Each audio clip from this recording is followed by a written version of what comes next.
سورۃ الکہف۔ بسم اللہ الرحمن الرحیم۔ الحمد للہ الذی انزل علی عبدہ الکتاب ولم یجعل لہ عوجا۔ یہ پوائنٹ میں نوٹ کرا چکا ہوں کہ آخری آیت کیا تھی؟ قل الحمد للہ، کہو قل حمد اللہ کے لیے ہے۔ یہ آخری آیت تھی سورہ بنی اسرائیل کی، اور سورہ کہف کی آیت شروع ہو رہی ہے الحمد للہ الذی، گویا کہ اس حکم کی تعمیل جو ہے اس سے آغاز ہو رہا ہے اس سورہ مبارکہ کا۔ اس کو میں نے کہا تھا یہ انٹرلاکڈ ہیں دونوں صورتیں جو ہیں۔ جیسے آتا ہے تورات میں کہ حضرت یعقوب اپنے بھائی عیسو کی ایڑیاں پکڑے ہوئے تولد ہوئے، جڑواں پیدا ہوئے تو دو بھائی عیسو اور یعقوب۔ عیسو بڑے تھے، یعنی بڑے اس معنی میں جو بھی ہوتے ہیں جڑواں، ان میں جو پہلے جس کی ولادت ہو جائے وہ بڑا ہوتا ہے، چاہے 2 منٹ کا فرق ہو 5 منٹ کا فرق ہو۔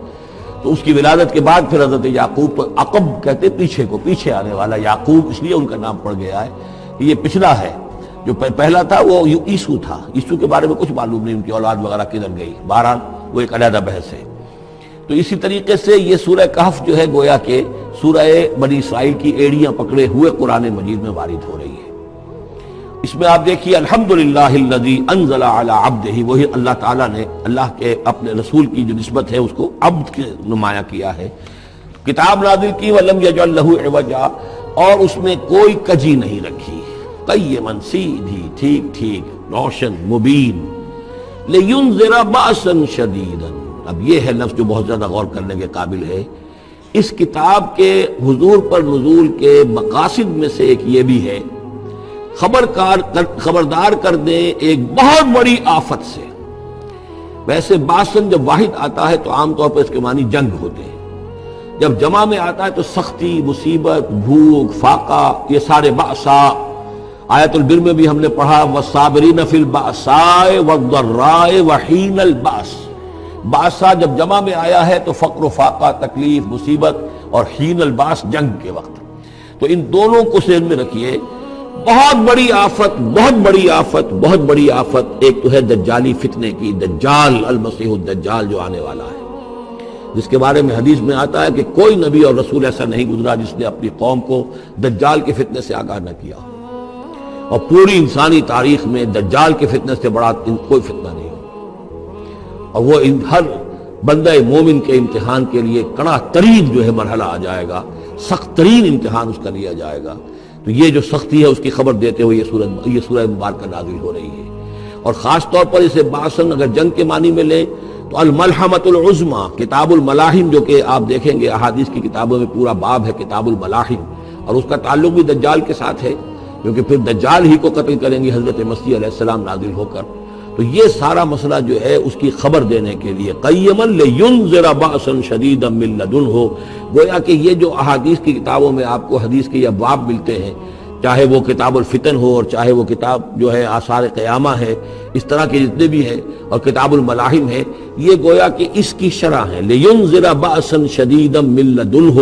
اور یہ ہوگا بھی خاص اللہ کی طرف سے، یہ آزمائش بھی، یہ دجال کا فتنہ بھی، یہ بہت بڑی جنگ بھی، جس کو آرمگڈون کہتے ہیں۔ کرسچین جو ٹریڈیشن ہے اس میں اس کے لیے لفظ ہے آرمگڈون،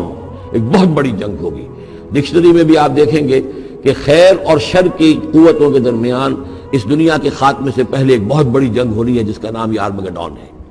لینذر بأسا شدیدا من لدنہ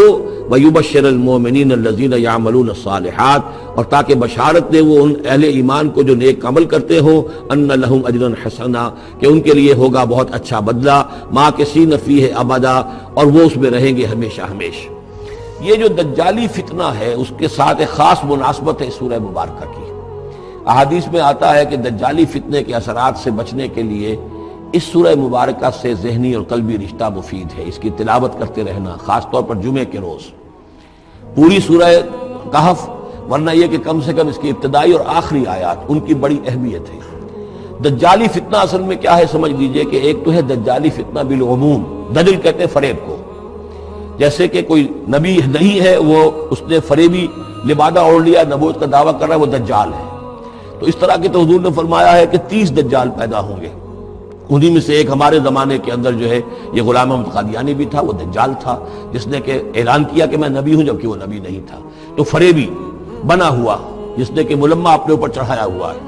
اسی طریقے سے دجالی فتنہ یہ جو ہے اس پوری دنیا میں اس وقت جو فتنہ ہے وہ یہ ہے کہ مادہ پرستی کا اتنا غلبہ ہو چکا ہے ذہنوں کے اوپر، افکار کے اوپر، لوگوں کے نظریات کے اوپر، لوگوں کی اخلاق کے اوپر، لوگوں کے اقدار جو ہیں، ویلیوز جو ہیں اس کے اوپر، کہ وہ آخرت کو بالکل بھول گئے، اللہ کو بھول گئے، اسباب کے اندر گم ہے، مسبب الاسباب سے ذہول ہو گیا، دنیا ہی دنیا ہے، آخرت کو بھولے ہوئے ہیں، مادہ ہی مادہ ہے، روح سے کوئی سروکار ہی نہیں۔ یہ ہے بالعموم جس کا نام دجالی فتنہ ہے کہ حقیقت کے اوپر پردہ پڑا ہوا ہے، آخرت پر دنیا کا پردہ پڑا ہوا ہے۔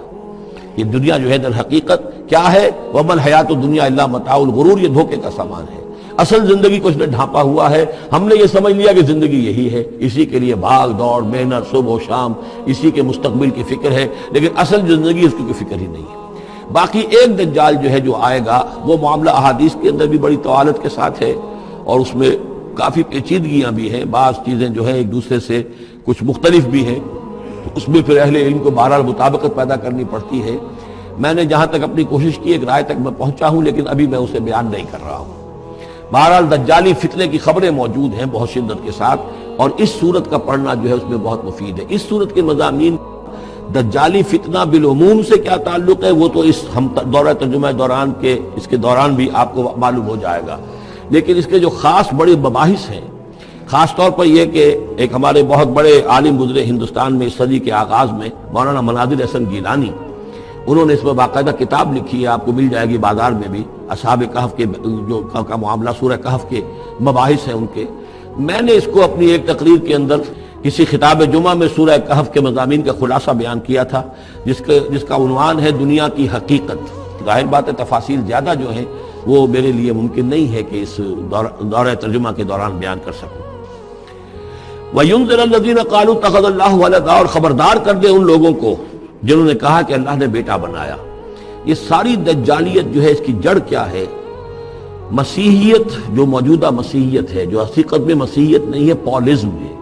جس کی بنیاد تثلیث پر ہے کہ اللہ کا بیٹا بنا دیا حضرت مسیح علیہ السلام کو، اور انہیں کفارہ بنا دیا تمام جو بھی مان لے ان کو ان کے گناہوں کا، پیش کی معافی ہے ان کے گناہوں کی جو حضرت مسیح پر ایمان لے آئے، اور نمبر 3 شریعت ساقط کر دی، اور نمبر 4 سارا اختیار جو ہے وہ پوپ کے ہاتھ میں دے دیا گیا کہ تم جو چاہو جس چیز کو چاہو حلال کرو، جس چیز کو چاہو حرام کر دو۔ ان چیزوں نے مل کر نفس مذہب کو اس قدر قابل نفرت شے بنا دیا کہ یورپ کے عوام کے اندر مذہب کے خلاف شدید نفرت پیدا ہو گئی۔ چنانچہ اس کے بعد جب مسلمانوں کے زیر اثر وہاں پر علم پھیلا ہے، ہسپانیہ کی یونیورسٹیوں سے علوم اور فنون جو ہیں یہ فرانس اور اٹلی اور جرمنی کے نوجوان آتے تھے، اور وہاں آ کر وہ قرطبہ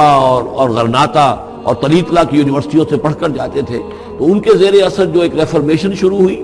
اصلاح مذہب، اور ایک رینائسنس، تحریک احیاء العلوم، وہ جو اصل تو تحریک تھی اس بات کی کہ انسان علم کی طرف دوبارہ رجوع کرے، لیکن یہ کہ وہ علم جب آگے بڑھا ہے تو وہاں پہ عیسائیت کے خلاف جو رد عمل تھا اس کی وجہ سے اس میں مذہب کی دشمنی جو ہے اس تحریک کے اندر خود بخود شامل ہو گئی۔ تو مذہب سے بیزاری، روحانیت کا انکار، آخرت سے بالکل بے پرواہی اور اس کا بھی انکار، اور خدا ہے یا نہیں ہے اس سے کوئی سروکار نہیں، یہ جو اس تہذیب کے اصل میں اثرات بنے ہیں سارے، یہ اسی غلطیوں کا یہ اثرات ہیں، نتائج ہیں کہ جو عیسائی مذہب کے اندر جو یہ تحریفات کر کے جو غلطیاں کی گئی ہیں، اس کو یہاں کہا گیا ہے کہ ان لوگوں نے کہ جنہوں نے یہ عقیدہ ایجاد کیا، ما لہم بہ من علم، ان کے پاس اس کے لیے کوئی علمی سند نہیں ہے، ولا لآبائہم، نہ ان کے آباء و اجداد کے پاس کوئی سند تھی، کبرت کلمۃ تخرج من افواہہم، بہت بڑی بات ہے جو ان کے منہ سے نکل رہی ہے، بہت بڑی گستاخی ہے جو یہ اللہ تعالیٰ کی شان میں کر رہے ہیں، ان یقولون الا کذبا، یہ نہیں کہہ رہے مگر جھوٹ، سراسر سیدھا سفید جھوٹ بول رہے ہیں، فلعلک باخع نفسک علی آثارہم، تو اے نبی شاید کہ آپ اپنے آپ کو ہلاک کر لیں گے ان کے جو اثرات پڑنے والے ہیں،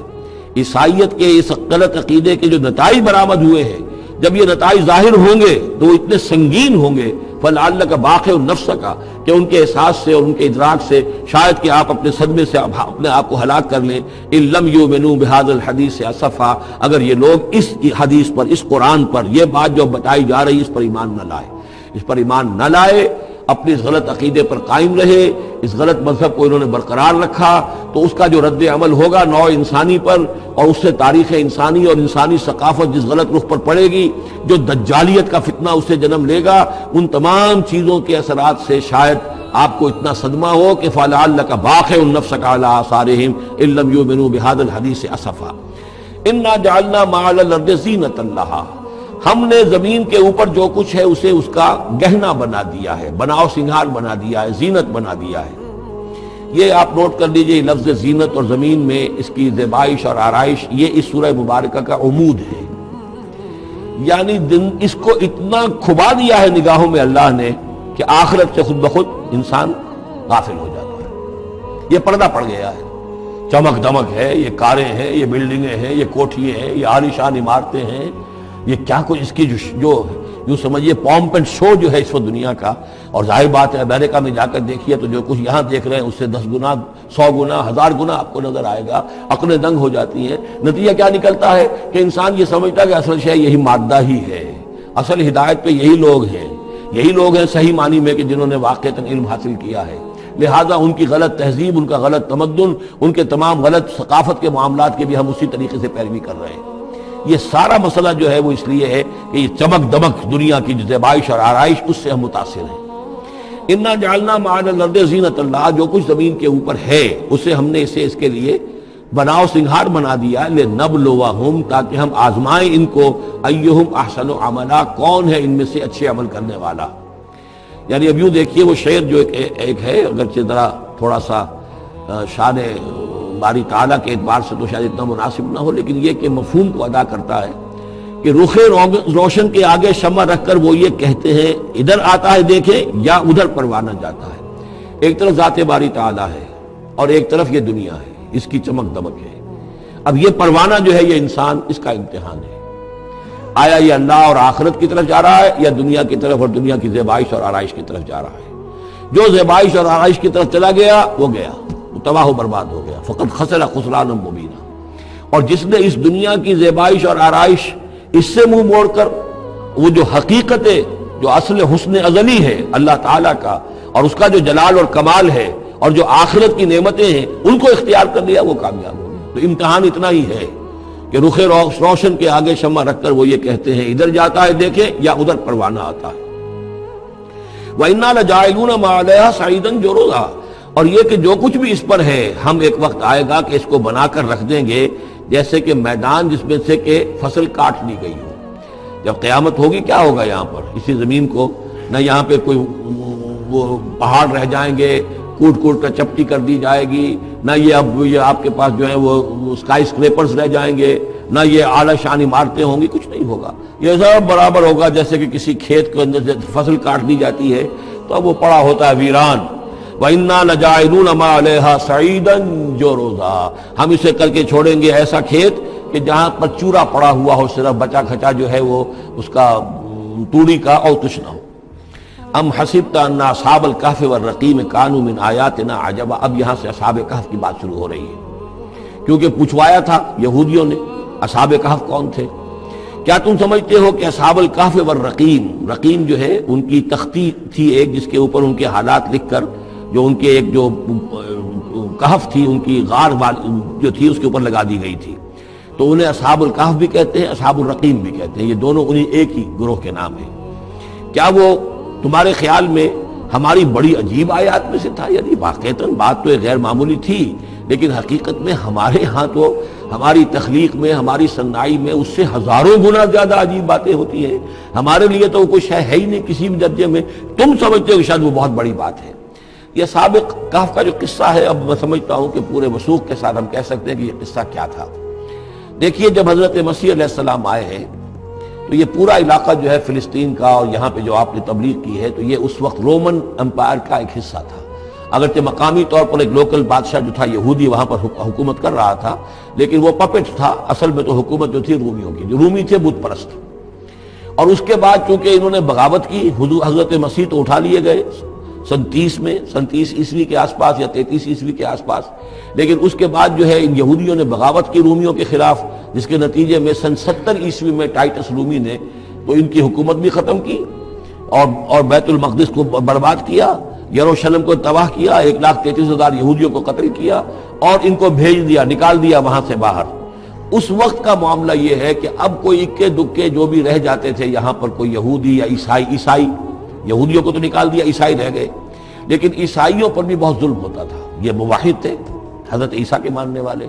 وہ بت پرست تھے۔ تو اس زمانے میں کہیں بادشاہ کوئی تھا، ڈیسیس یا دقیانوس جس کو کہتے ہیں،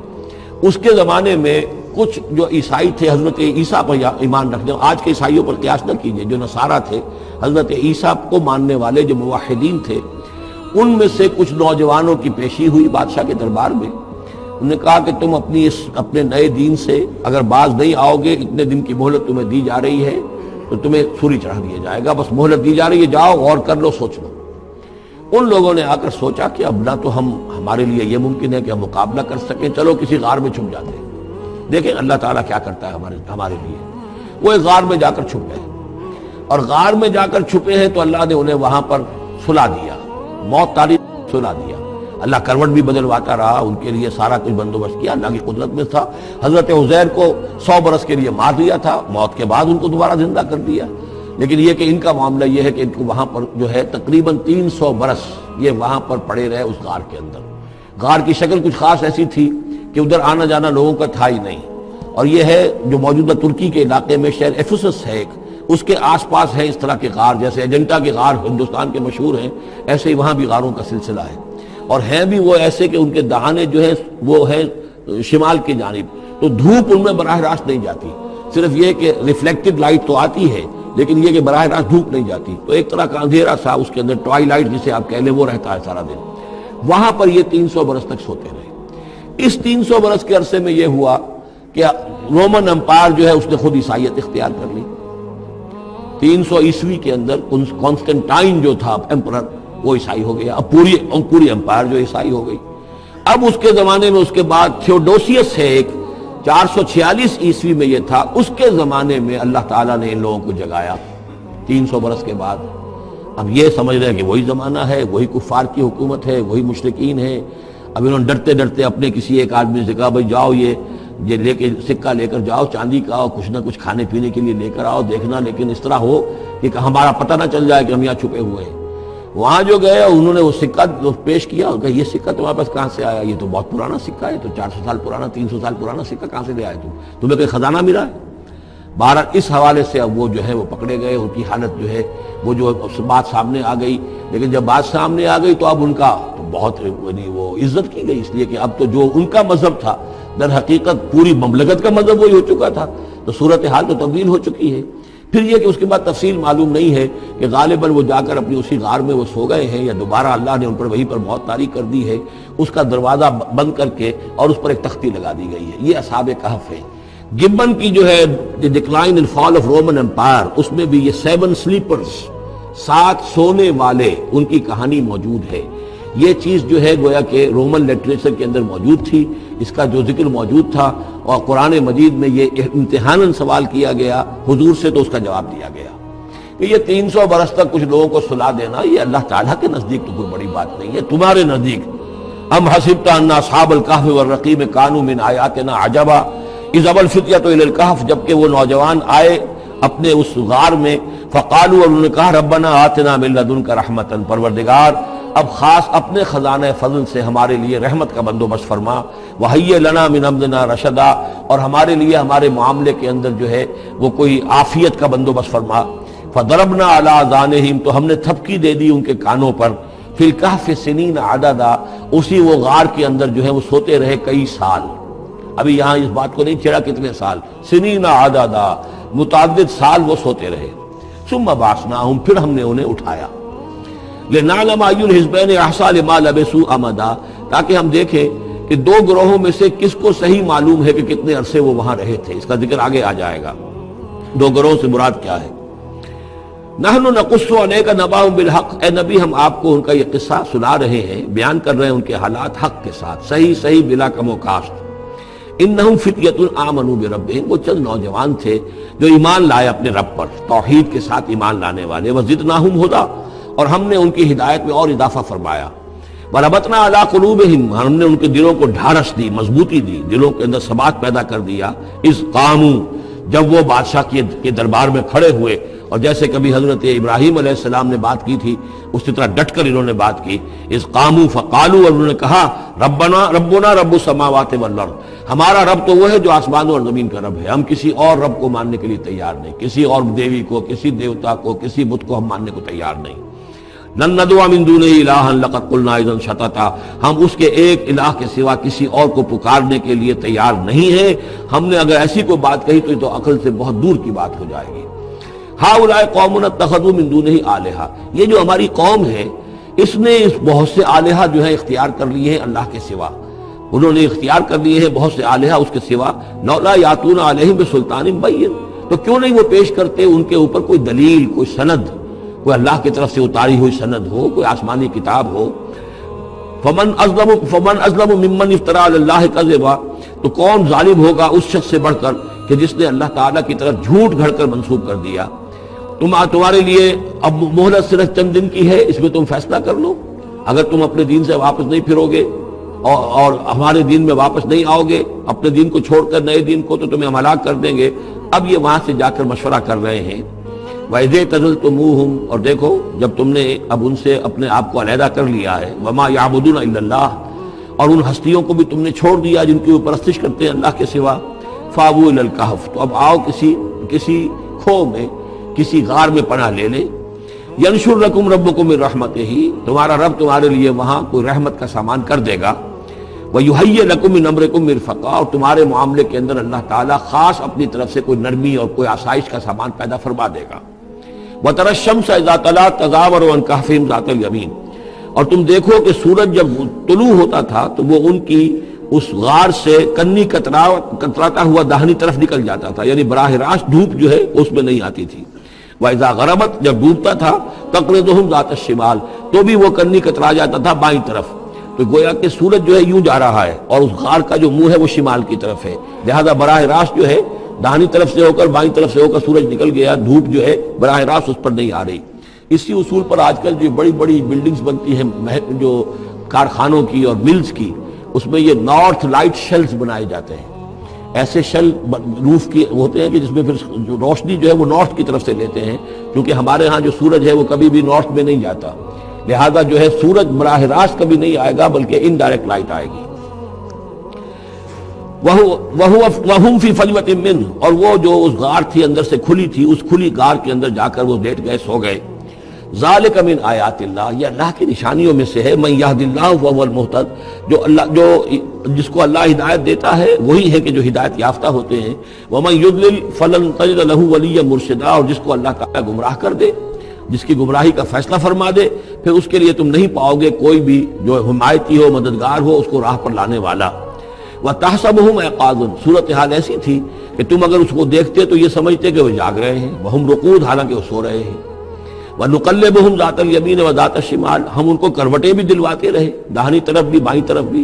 تاکہ یہ ہے کہ وہ بیڈ سورز نہ ہو جائیں، ہم جدید اصطلاح میں اگر استعمال کریں تو کروٹ بھی دلوا رہا ہے اللہ تعالیٰ۔ اللہ تعالیٰ کو ہر قدرت حاصل ہے، اس کے فرشتے معمور ہیں جو کر رہے ہیں، نرسنگ بھی ہو رہی ہے۔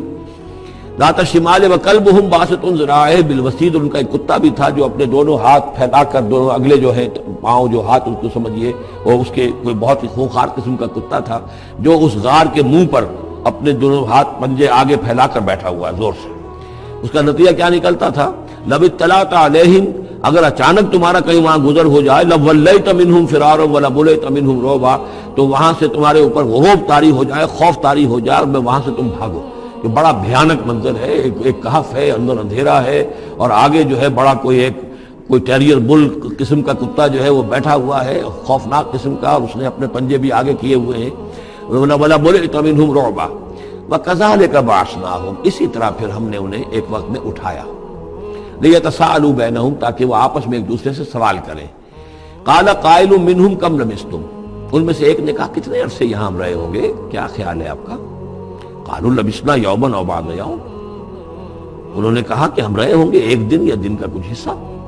تھوڑی سی نیند ہم نے لی ہے، استراحت کی ہے، اور کیا کیا ہے۔ قَالُوا رَبُّكُمْ أَعْلَمُ بِمَا لَبِثْتُمْ، کچھ اور تھے، انہوں نے کہا چھوڑو اس بات کو، اللہ تمہارا جانتا ہے کتنی دیر رہے، 2 گھنٹے رہے، 2 دن رہے، کیا پتا، ہمیں کیا معلوم۔ فَبْعَثُوا أَحَدَكُمْ بِوَرِقِكُمْ هَٰذِهِ، تو لو یہ چاندی کا سکہ، ورق جو ہے چاندی کو کہتے ہیں، تو اس کو دے کر ایک آدمی کو بھیجو الی المدینہ، شہر کی طرف، فَلْيَنظُرْ، وہ دیکھے، أَيُّهَا أَزْكَىٰ طَعَامًا، کہاں سے کوئی پاکیزہ خوراک مل سکے۔ ظاہر بات ہے کہ وہ ان کا جو تصورات تھے، موحد بھی تھے تو پاکیزہ کھانا بھی چاہتے تھے۔ أَيُّهَا أَزْكَىٰ طَعَامًا فَلْيَأْتِكُمْ بِرِزْقٍ مِّنْهُ، تو اس میں سے کچھ ہمارے لیے راشن لے آئے، وَلْيَتَلَطَّفْ، اور دیکھے کہ وہ نرمی کرے، کسی سے جھگڑ نہ پڑے، کہیں کسی جھگڑ پڑا اور جھگڑنے کی وجہ سے پھر کوئی شکل ہو جائے تو ہم تک لوگ پہنچ جائیں، تو بڑی نرمی کے ساتھ وہ معاملہ کرے۔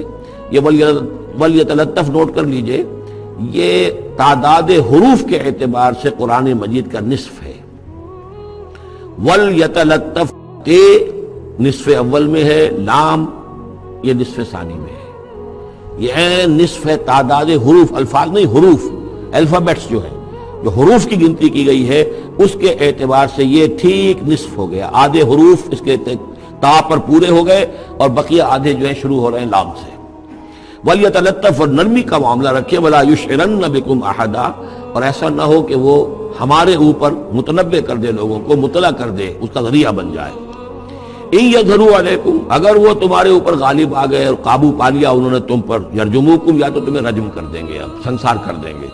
او يُعِيدُوكُمْ فِي مِلَّتِهِمْ، یا تمہیں مجبور کریں گے اور اپنی ملت میں، اپنے دین میں وہ واپس لے جائیں گے۔ وَلَن تُفْلِحُوا إِذًا أَبَدًا، اور اگر ایسا ہو گیا تو پھر ہمیشہ کہ تم فلاح سے دور ہو جاؤ گے، پھر نہیں پا سکو گے فلاح کبھی بھی۔ وَكَذَلِكَ أَعْثَرْنَا عَلَيْهِمْ، اس طرح ہم نے مطلع کر دیا ان لوگوں پر، یعنی اب وہاں کے لوگوں نے، شہر کے لوگوں کو مطلع ہو گئے کہ یہ لوگ، ظاہر بات ہے کہ بڑا چرچا ہو گیا ہوگا یہ کون ہے۔ اب اس نے بات بتائی، پھر وہ آئے تو معلوم ہوا کہ ہاں واقعتاً ان کے حالات، کوئی 7 آدمی ہوتے تھے ایک زمانے میں،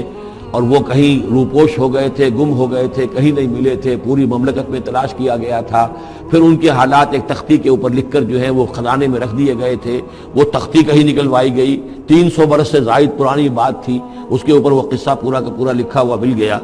تو وہ ساری چیز جو ہے وہ بات کھل گئی۔ وَكَذَلِكَ أَعْثَرْنَا عَلَيْهِمْ، اور اس طرح ہم نے یہ بات ظاہر کر دی ان پر، لِيَعْلَمُوا، اب اس سے کیا کیا چیزیں واضح ہوئی، ان وعد اللہ حق وان الساعۃ لا ریب فیہا، اللہ کا وعدہ سچا ہے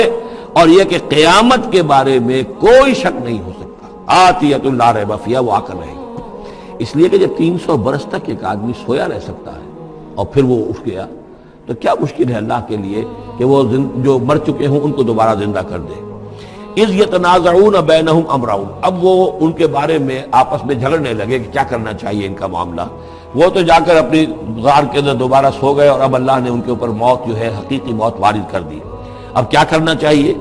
اذ یتنازعون بینہم امرہم، تو انہوں جب کہ وہ آپس میں جھگڑ رہے تھے، فقالوا ابنوا علیہم بنیانا، کچھ لوگوں نے کہا کہ یہاں پہ ایک یادگار تعمیر کر دی جائے، ایک عمارت تعمیر کی جائے، معلوم ہو کہ یہاں اتنا بڑا واقعہ ہوا ہے تو اس کے پاس ایک یادگار تعمیر ہو۔ ربہم عالم بہم، ان کا رب ان سے اب بہتر واقف ہے۔ قال الذین غلبوا علی امرہم، تو جن لوگوں کی بات مانی گئی، جو غالب آئے اپنی رائے کے اعتبار سے، انہوں نے یہ کہا لنتخذن علیہم مسجدا، کہ اب ہم یہاں پر ایک مسجد تعمیر کریں گے ان کی یاد میں۔ اب یہاں تک کا واقعہ بیان کر کے فرمایا سیقولون ثلاثۃ رابعہم کلبہم، یہ لوگ کہیں گے کہ وہ 3 تھے اصحاب کہف اور چوتھا تھا ان کا کتا، ویقولون خمسۃ سادسہم کلبہم،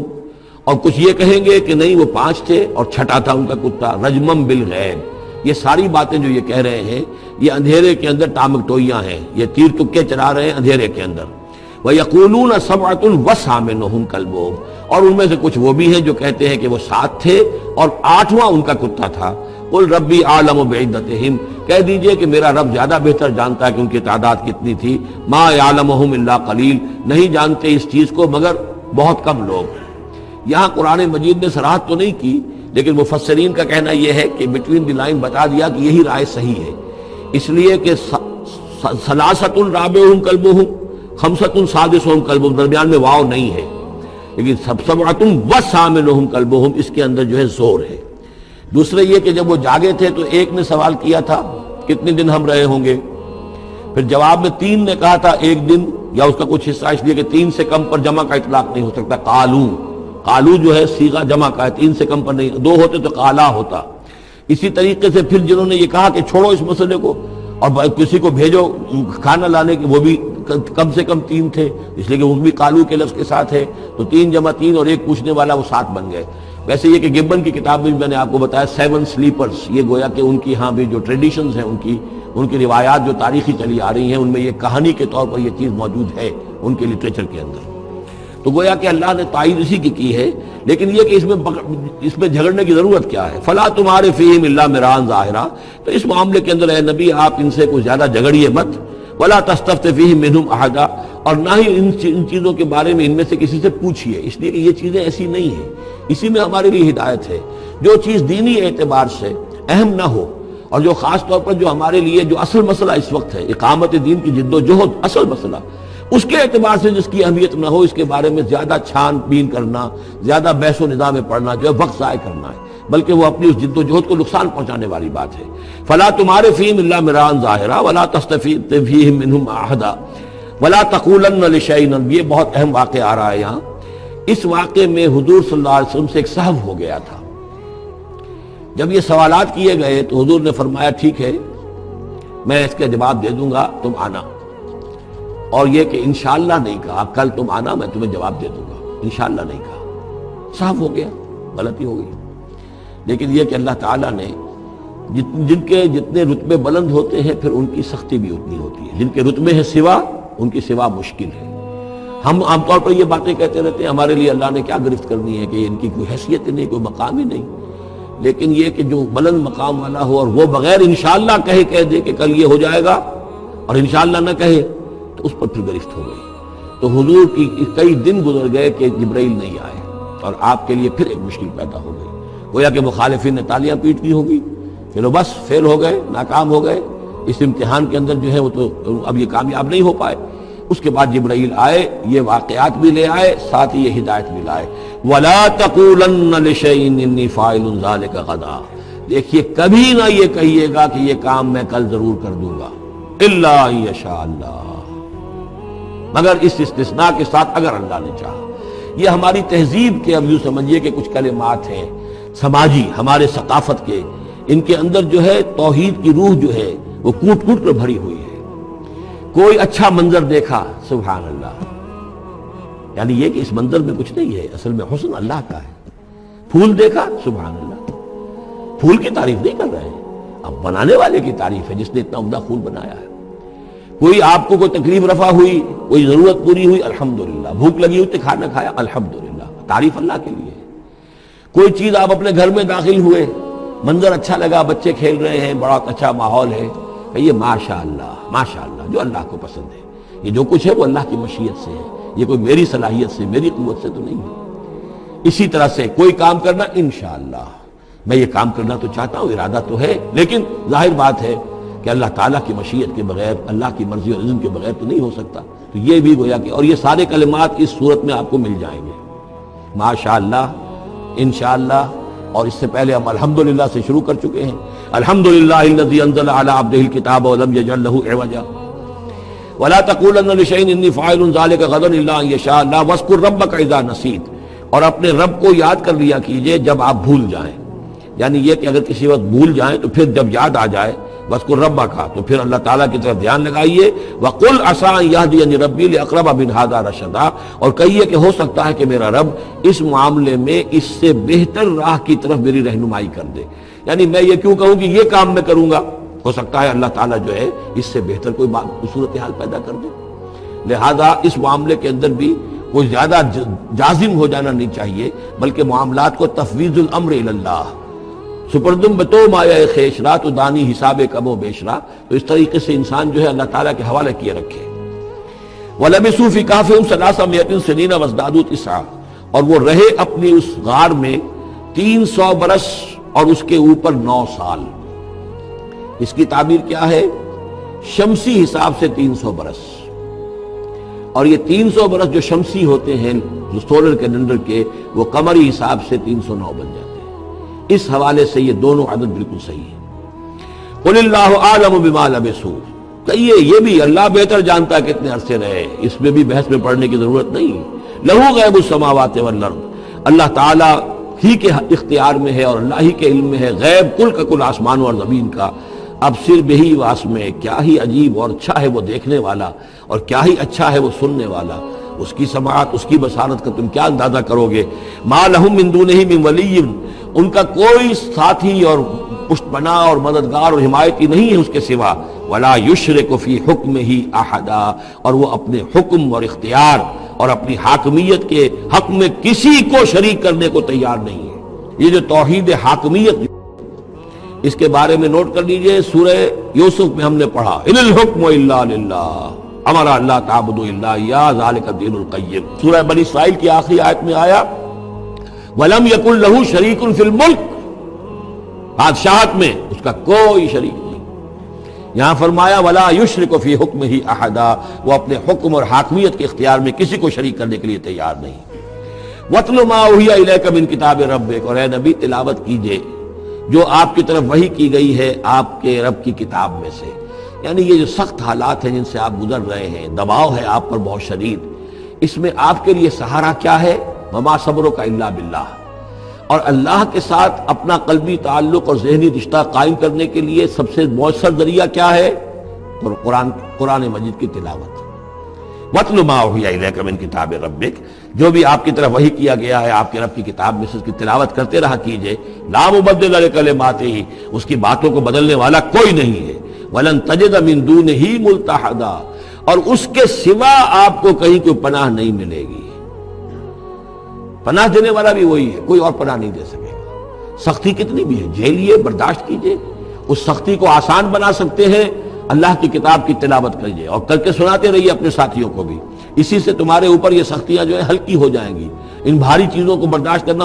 آسان ہو جائے گا۔ لیکن جان لیجئے پناہ ملے گی تو اللہ کے دامن میں۔ لن تجد من دونہ ملتحدا واصبر نفسک مع الذین یدعون ربهم بالغداۃ والعشی، اور اپنے آپ کو روکے رکھیے اور صبر کیجئے ان لوگوں کے ساتھ جو اپنے رب کو پکارتے ہیں صبح و شام۔ یہ اگرچہ غرباء میں سے ہیں، یہ بلال ہیں، یہ عبداللہ ابن ام مکتوم ہیں، یہ نابینا ہیں، یہ ابو فقی ہیں، یہ غلام ہیں، یہ عمار ہیں، اور یہ اسی طریقے سے خباب ہیں، لوہار ہیں۔ یہ لوگ جو ہیں آپ ان کی اس رفاقت کو غنیمت سمجھیے۔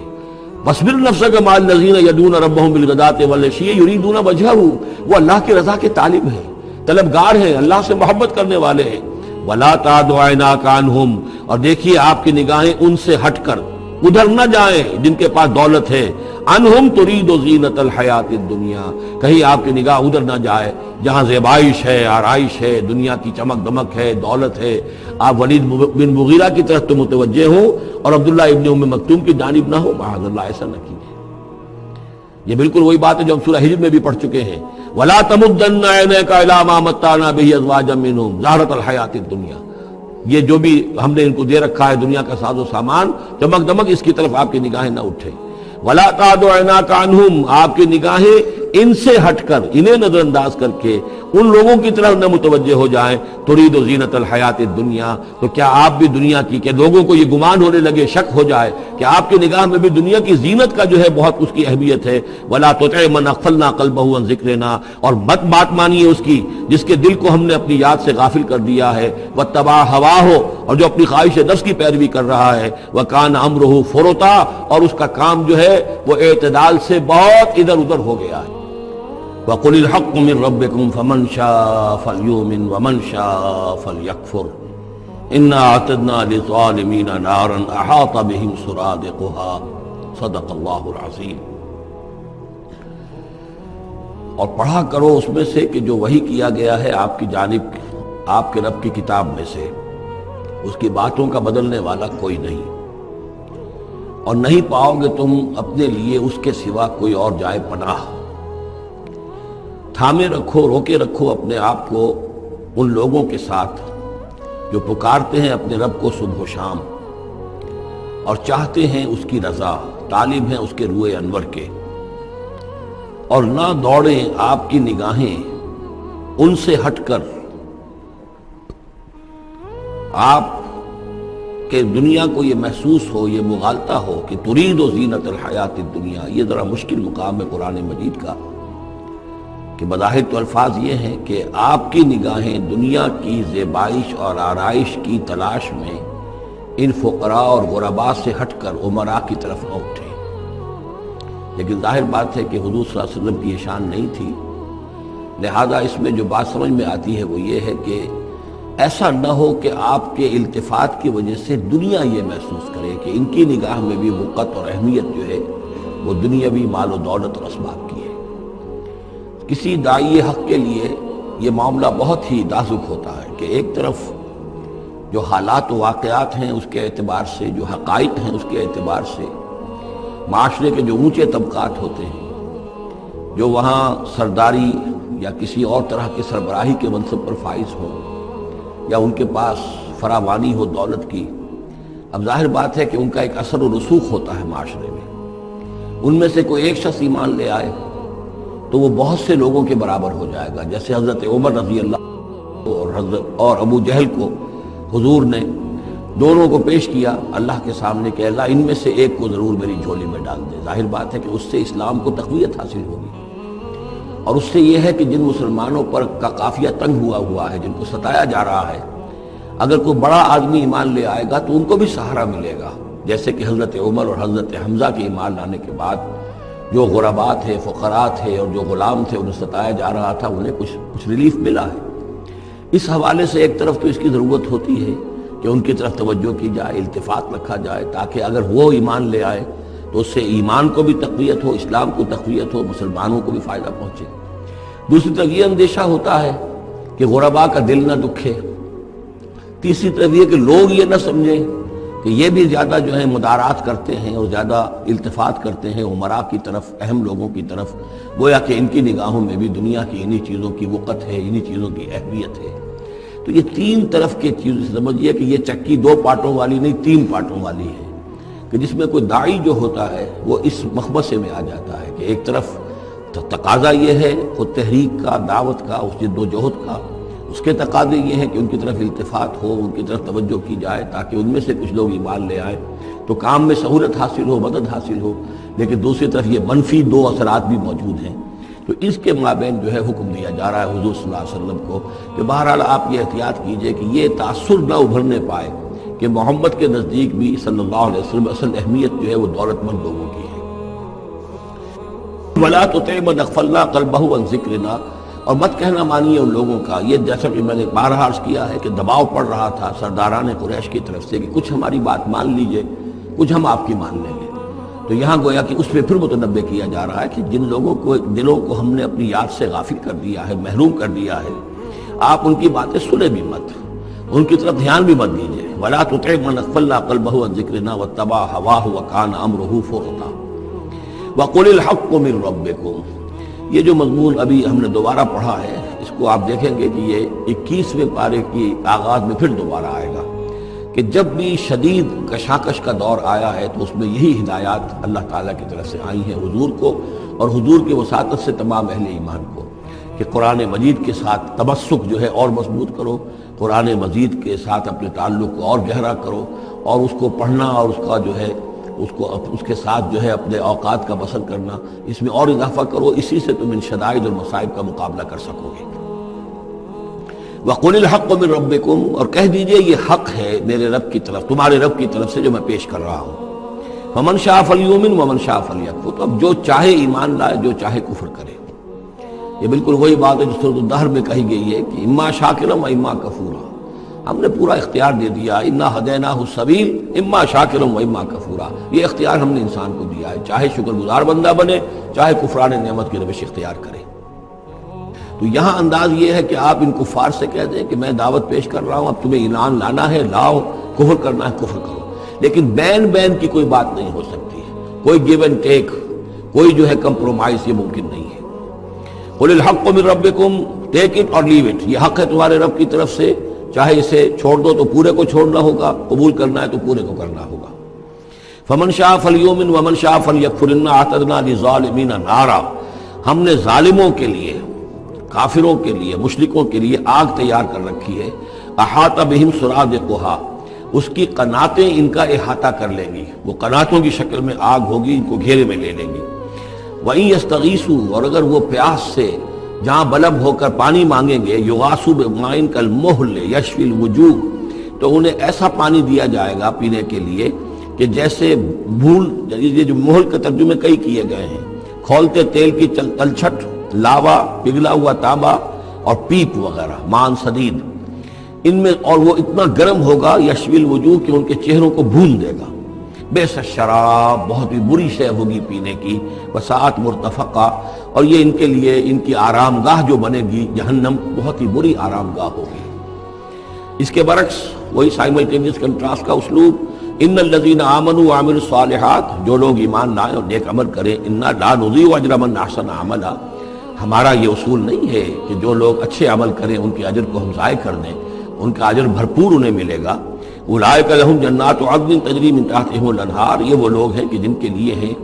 وہ رہنے والے باغات، ریزیڈینشل گارڈنز، جن کے دامن میں ندیاں بہتی ہوں گی، یحلون فیہا من اساور من ذہب، انہیں پہنائے جائیں گے وہاں کنگن سونے کے، وَيَلْبَسُونَ ثِيَابًا خُضْرًا مِّن سُنْدُسٍ، اور ان کو وہ پہنیں گے وہاں پر کپڑے سبز رنگ کے، باریک ریشم کے اور گاڑھے ریشم کے، یعنی اوپر کا لباس جو ہوگا وہ باریک ریشم کا ہوگا اور جو نیچے کا لباس ہوگا وہ گاڑھے ریشم کا ہوگا۔ متکئین فیہا علی الارائک، اور وہ وہاں پر تکیہ لگائے ہوئے، ٹیک لگائے ہوئے بیٹھے ہوں گے تختوں کے اوپر۔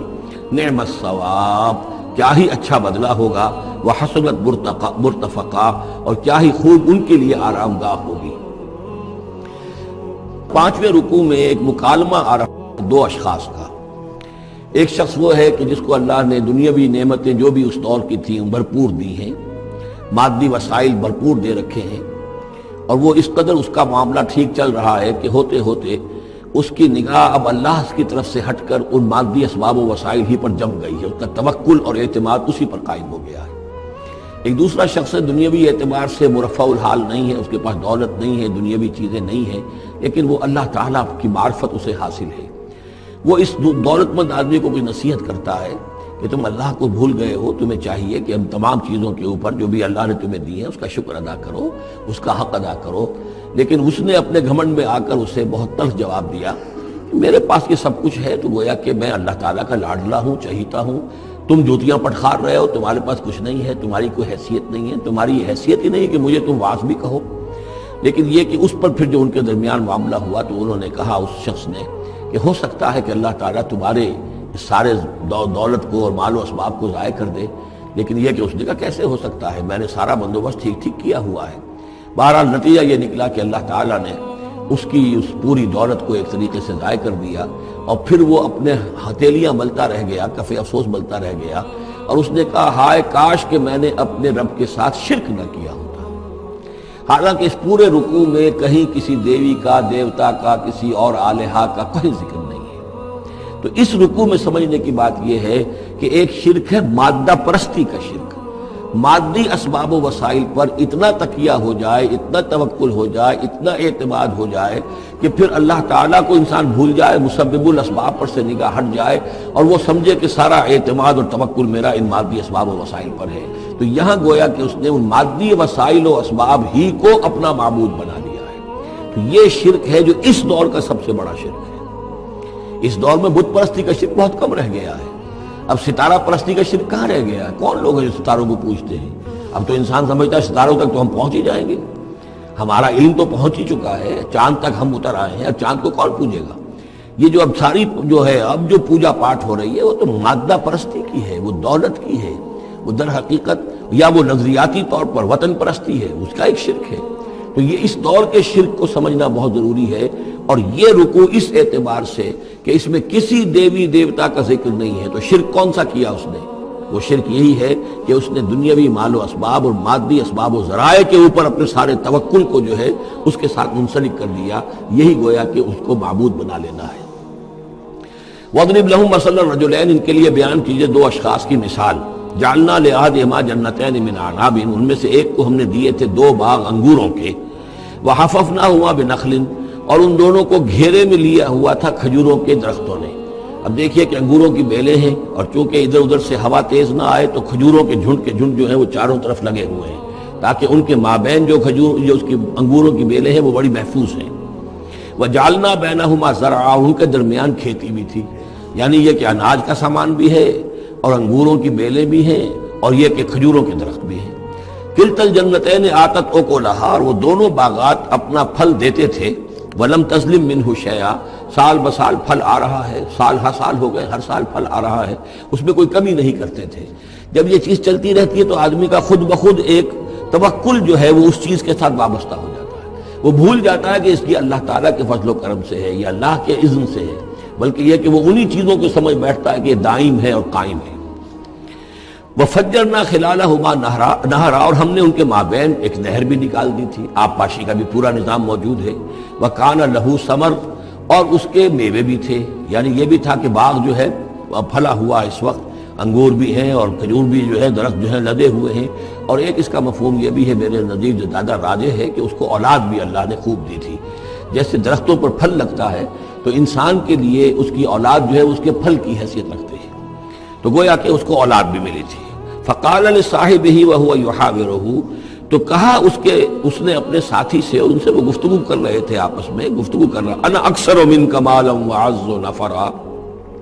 میں تم سے کہیں بڑھ کر ہوں مال میں اور نفری میں۔ اب یہ نفری کے حوالے سے میں نے کانا لہو ثمر، اس کے بیٹے بھی تھے، اولاد بھی تھی، تو اس کے حوالے سے وہ نفری کی بات بھی کر رہا ہے، میرے بازو بھی بہت ہیں۔ وَدَخَلَ جَنَّتَهُ، اور وہ داخل ہوا اپنے باغ میں، وَهُوَ ظَالِمٌ لِنَفْسِهِ، اور وہ اپنے جان پر ظلم کر رہا تھا، یعنی اسی گمراہی کے اندر مبتلا تھا۔ قَالَ مَا أَظُنُّ أَن تَبِيدَ هَٰذِهِ أَبَدًا، انہوں نے کہا میں نہیں سمجھتا کہ یہ باغ بھی کبھی اجڑ سکتا ہے۔ کیا مجھے دھمکا رہے ہو کہ اللہ تعالیٰ جو ہے کہیں تم میری دولت سلب نہ کر لے؟ دیکھو میں نے کھجوریں کس حساب سے یہاں پر لگائی ہیں کہ کوئی اگر آئے بھی، کوئی باد سرسر آئے یا کوئی اور بھی ہوا کا تیز لو کے جھونکے آئیں تو وہ میری انگوروں کے بیلوں تک نہ پہنچے۔ یہ گویا کہ سینٹینلز کھڑے ہوئے ہیں، کھجور کے درخت جو ہیں وہ روک رہے ہیں۔ پھر میں نے یہاں پہ آب پاشی کا نظام ہے، میرے نہر چلی ہوئی ہے۔ ما اظن ان تبید هذه ابدا، میں نہیں سمجھتا کہ میرا یہ باغ جو ہے کبھی یہ کہ برباد بھی ہو سکتا ہے۔ وما اظن الساعة قائمة، اور یہ جو تم قیامت وغیرہ کی بات کر رہے ہو، اول تو میرا گمان نہیں ہے کہ کوئی قیامت کھڑی ہونے والی ہے۔ وما اظن الساعة قائمة، میں نہیں سمجھتا کہ یہ قیامت ہونے والی ہے۔ ہاں ڈکوسلے سے ہیں، کچھ بڑوں سے سنا تو ہے، اور یہ کہ وَلَئِن رُدِدتُّ إِلَىٰ رَبِّي، اگر مجھے لوٹا ہی دیا گیا اپنے رب کے پاس، لَأَجِدَنَّ خَيْرًا مِّنْهَا مُنْقَلَبًا، تو مجھے وہاں لازماً ملے گا بہت بہتر لوٹ کر۔ اب اس کے اندر ایک فلسفہ ہے ان کا کہ جب اللہ نے مجھے یہاں دیا، اللہ کے وہ منکر نہیں تھے، اللہ نے مجھے یہاں دیا ہے تو اس کا مطلب یہ کہ میں چہیتا ہوں، لاڈلا ہوں، یا اللہ نے مجھے کچھ صلاحیتیں دی ہیں، میں نے بڑی عمدہ پلاننگ کر کے باغ بنائے ہیں، سارا اس کا بندوبست کیا ہے، تو یہ میری جو صلاحیت ہے، یہ اللہ کی دی ہوئی جو میرے اندر ہے، یہ جو خیر ہے، یہ کہاں چلا جائے گا؟ آخرت میں بھی مجھے پھر ملے گا اور اس سے بہتر ملے گا، اور تم جیسے یہاں جوتیاں پٹخار رہے ہو ایسے وہاں پٹخارو گے۔ وَلَئِن رُدِدتُّ إِلَىٰ رَبِّي، اگر بالفرض ہو ہی گیا ایسا، لوٹا ہی دیا گیا میں اپنے رب کی طرف، لَأَجِدَنَّ خَيْرًا مِّنْهَا مُنْقَلَبًا، تو اس سے بھی بہتر مجھے وہاں پر ملے گا۔ قَالَ لَهُ صَاحِبُهُ، اب اس اللہ کے بندے نے جو نیک بندہ تھا کہا اس سے، اس کے ساتھی نے، وَهُوَ يُحَاوِرُهُ، اور ان سے گفتگو کر رہا تھا، أَكَفَرْتَ بِالَّذِي خَلَقَكَ مِن تُرَابٍ، کیا تو نے کفر کیا اس ہستی کا جس نے تجھے مٹی سے بنایا، ثم من نطفہ، پھر پانی کی گندے پانی کی بوند سے بنایا، ثم سواک رجلا، پھر تجھے ایک پورا انسان بنا کر کھڑا کر دیا۔ اب یہاں اور تجھے کفر کون سا کیا؟ یعنی یہ کہ وہ رب مان رہا ہے اللہ کو، اور رب کے ساتھ اسے کسی اور کا ذکر نہیں کیا ہے۔ مطلب یہ کہ آخرت کا انکار در حقیقت اللہ کا انکار ہے۔ اگر تم آخرت کے بارے میں جو کہہ رہے ہو کہ نہیں میں نہیں سمجھتا کہ یہ کوئی ہونے والی بات ہے، تو چاہے تم اللہ کو اب اقرار کر رہے ہو، لیکن حقیقت میں اگر آخرت کو نہیں مانتے تو گویا کہ اللہ کا انکار ہے۔ لیکن هو اللہ ربی، لیکن جہاں تک میرا معاملہ ہے، میں نے تو اللہ کو اپنا رب مانا ہوا ہے، وہی میرا مالک ہے، آقا ہے، ولا اشرک بربی احدا، اور میں اپنے رب کے ساتھ کسی کو شریک نہیں ٹھہراتا۔ ولولا اذ دخلت جنتک قلت ما شاء اللہ، اور کیوں نہ ایسا ہوا کہ اللہ کے بندے جب تو اپنے باغ میں داخل ہوا، تو نے باغ دیکھا، پھلا ہوا ہے، ہرا بھرا ہے، ہر طرف منظر جو ہے بڑا دل خوشکل منظر ہے، تو کہتا ما شاء اللہ۔ یہ پھر وہی مجلسی کلمہ آ گیا جس میں توحید کوٹ کوٹ کر بھری ہوئی ہے، ماشاء اللہ، یہ جو اللہ نے چاہا، جو اللہ نے چاہا، یہ سب اس کے فضل و کرم سے ہے۔ لا قوت الا باللہ، کوئی طاقت نہیں ہے اللہ کے سوا۔ اگر اللہ کی طرف سے یہ بات نہ ہوتی تو میرے اندر کوئی صلاحیت نہیں تھی، اللہ ہی کی ہے در حقیقت، یہ دین ہے اس کی، اسی کی عطا ہے۔ ان ترن انا اقل منک مالا و ولدا، اگر تم دیکھ رہے ہو کہ میں تم سے کم ہوں مال میں بھی اور اولاد میں بھی، فعسى ربی ان یؤتینی خیرا من جنتک، تو مجھے تو اپنے رب کے بارے میں یہ یقین ہے کہ وہ جب چاہے مجھے تیرے باغ سے بہتر باغ دے سکتا ہے. وَيُرْسِلَ عَلَيْهَا حُسْبَانًا، اور تیرے باغ کے اوپر وہ کوئی اوپر سے کوئی لو کا جھونکا ایسا بھیج سکتا ہے من السماء، آسمان سے، فَتُصْبِحَ صَعِيدًا زَلَقًا، کہ یہ پورا باغ جو ہے یہ جو ایک ایسا چٹیل میدان ہو کر رہ جائے کہ یہاں کوئی درخت رہے نہ بیلے رہے. معلوم ہوا کہ ہر چیز جب آنکھ کھلی گل کی تو موسم تھا خزاں کا، یہ ہو سکتا ہے، عین ممکن ہے. اور یصبح ماؤہا غوراً، یا اللہ آسمان سے کوئی ایسی نہ بھی بھیجے کوئی چیز بلا، تو اس کا پانی ہی جو تمہارا یہ جو چشمہ چل رہا ہے وہ پانی ہی اگر زمین کے اندر گہرا اتر جائے، یہ چشمہ خشک ہو جائے، فلن تستطیع لہ طلبا، اور پھر تو پانی کہیں سے لا نہ سکے تو یہ باغ خود بخود اجڑ جائے گا. یہ سارے امکانات ہیں. مسبب الاسباب نے تمہارے لیے اس وقت سارے اسباب جمع کر رکھے ہیں، جب چاہے گا ان میں سے کسی ایک سبب کی بھی اگر تناب کھینچ لے تو یہ سارا معاملہ جو ہے یہ تو شیش محل کی طرح کا ہے، ایک ہی جو پتھر ہے وہ اس سب کو چکنا چور کر دے گا. وَأُحِيطَ بِثَمَرِهِ، معلوم ہوتا جو بہت ہی کوئی اللہ کا پہنچا ہوا شخص تھا، جو اللہ کا دوست تھا، اور اس کا دل دکھایا اس شخص نے، جس کو تانا دیا اسے انا خیر من انا اکثر منک مالا وولدا، تو اس حوالے سے اس کا دل دکھا ہے. اور یہ جان لیجئے کہ کسی اللہ والے کا من عادى لي وليا فاذنته للحرب، تو ایک حدیث قدسی ہے، جو شخص میرے کسی ولی کے ساتھ دشمنی کرے پھر میری طرف سے اس کے خلاف اعلان جنگ ہے. تو اس نے چونکہ یہ دل دکھایا ہے. اور فارسی کا ایک شعر بھی بڑا مزیدار ہے کہ ہیچ قوم را خدا رسوا نہ کرد، تا دلے صاحب دلے نامد میں درد.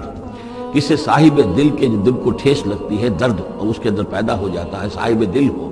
اللہ کی محبت اس کے دل میں ہو اور اسے ٹھیس پہنچے،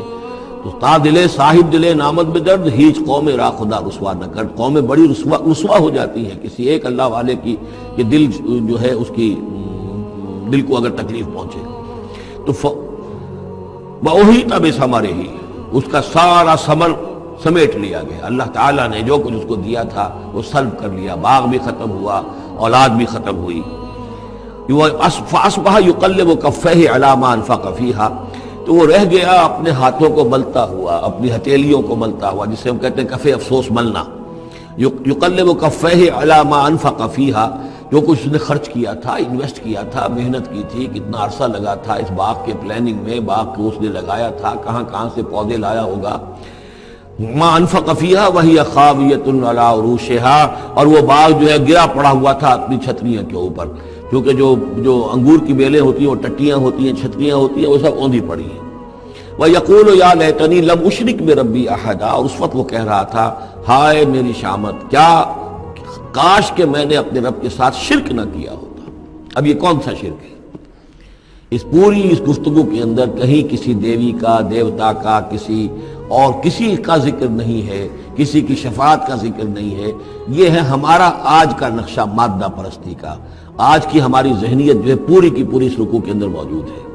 وَلَمْ تَكُنْ لَهُ فِئَةٌ يَنْصُرُونَهُ، اور نہ ہوئی پھر اس کی کوئی جماعت، کوئی اس کی فوج ہوتی جو اس کی مدد کرتی من دون اللہ، اللہ کے مقابلے میں. وَمَا كَانَ مُنْتَصِرًا، اور نہ ہی وہ اس قابل تھا کہ کسی سے انتقام لے. کس سے انتقام لے؟ سارا فیصلہ تو اللہ کی طرف سے ہوا ہے. هُنَالِكَ الْوَلَایَةُ لِلَّهِ الْحَقِّ، یہاں تو حکومت اور اختیار کل کا کل اللہ ہی کے لیے ہے، سچے اللہ کے لیے جو الحق ہے. یہ ولایا ہے واو کے زبر کے ساتھ. والی کہتے ہیں حاکم کو، مالک کو والی، والی سے ولایا بنتا ہے. ولی کہتے ہیں دوست، پشت پناہ، اور اس سے ولایا بنتا ہے. ولایت باہمی، اللہ ولی الذین آمنوا یخرجهم من الظلمات الی النور، اور الا ان اولیاء اللہ لا خوف علیہم ولا هم یحزنون. یہ ولایت ہے واو کے زیر کے ساتھ. اور والی ہونا کسی کا، فلاں ملک کا والی فلاں تھا، یعنی وہاں کا حکمران تھا، بادشاہ تھا، تو یہاں کی بادشاہی، یہاں کا اختیار هنالک الولایۃ للہ الحق، کل ولایت اللہ ہی کے حق میں ہے. ہوا خیر ثوابا و خیر عقبا، یقیناً وہی بہتر ہے انعام دینے والا، اور وہی بہتر ہے نتیجے کے اعتبار سے، عاقبت کے اعتبار سے. وَاضْرِبْ لَهُم مَثَلَ الْحَیَاةِ الدُّنْیَا، اور ان کے لیے ذرا بیان کیجئے ایک مثال دنیا کی زندگی کے لیے. کَمَاءٍ أَنزَلْنَاهُ مِنَ السَّمَاءِ، جیسے پانی کہ ہم نے اتارا آسمان سے، فَاخْتَلَطَ بِهِ نَبَاتُ الْأَرْضِ، اس کے ساتھ رل مل کر زمین کا جو سبزہ ہے وہ نکل آیا. فَأَصْبَحَ حَشِيمًا تَذْرُوهُ الرِّيَاحُ، اب یہ ایک لمبی بات ہے جسے مختصر کیا گیا کہ پھر کچھ عرصے کے بعد وہ سبزہ جو ہے وہ زرد پڑ جاتا ہے، پھر دھوپ کے اندر سوکھ کر پیلا ہو گیا، پھر چورا چورا ہو گیا، پھر وہ چٹیل زمین کی زمین رہ گئی۔ تو زندگی کا یوں سمجھیے کہ جیسے فصل لے لیجئے، کھیت کے اندر آپ نے بیج ڈالے ہیں، ہل چلایا ہے، پانی دیا ہے، اب فصل ہے، لہرا رہی ہے، ہریاول ہے، بڑا دل خوش کن منظر ہے۔ کچھ دنوں کے بعد اسی فصل کے اوپر جو زردی آ جاتی ہے، پھر وہ پک گئی ہے، اس کے بعد وہ کٹ جاتی ہے، کٹنے کے بعد پھر وہی منظر وہی ہے، وہی ویران منظر ہے، اور کہیں کہیں جو ہے وہ جو بھی توڑی کے تن کے کچھ پڑے ہوئے ہیں، اللہ خیر سمجھا۔ یہ جو سائیکل ہے، یہ پلانٹ لائف کی سائیکل ہے، 3 مہینے کی ہے، 4 کی ہے، 6 کی ہے، 7 کی ہے، یہی ہے نا۔ لیکن یہی سائیکل ایک بڑے پیمانے پر انسانی زندگی کی ہے۔ ایک بچہ پیدا ہوا، اس وقت جو ہے بڑی خوشیاں منائی گئیں، پھر وہ بڑا جوان ہوا، قوی ہوا، طاقت والا ہوا، پھر اس کے اوپر ادھیڑ ابھر آ گئی، بال میں سفیدی آ گئی، چہرے پر جو ہے وہ جھریاں پڑنی شروع ہوئیں، اس کے بعد پھر اس پر موت وارد ہوئی، پھر اسے قبر میں اتار دیا گیا، وہ مٹی تھا اور مٹی میں جا کر مل گیا۔ ایک ہی سپین ایک چل رہا ہے، سائیکل چل رہا ہے۔ یہ انسانی زندگی کا سائیکل ہے، اور یہ جو نباتاتی زندگی کا سائیکل ہے، فرق اس میں کچھ نہیں ہے۔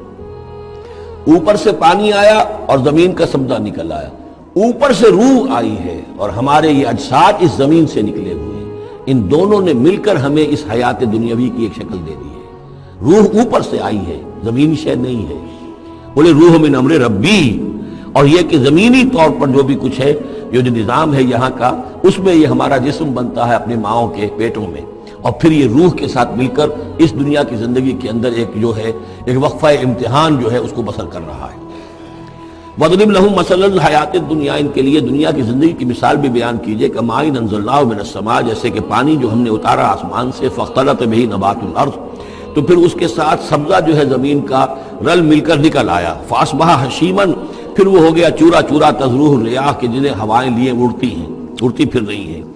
وَكَانَ اللَّهُ عَلَىٰ كُلِّ شَيْءٍ مُقْتَدِرًا، اور یہ اللہ تعالیٰ جو ہے ہر شے پر قادر ہے، اس کے لیے جیسے یہ سائیکل چل رہا ہے تمہارا نباتاتی، ایسے ہی حیواناتی ہے، ایسا ہی تمہارا انسانی زندگی کا ہے۔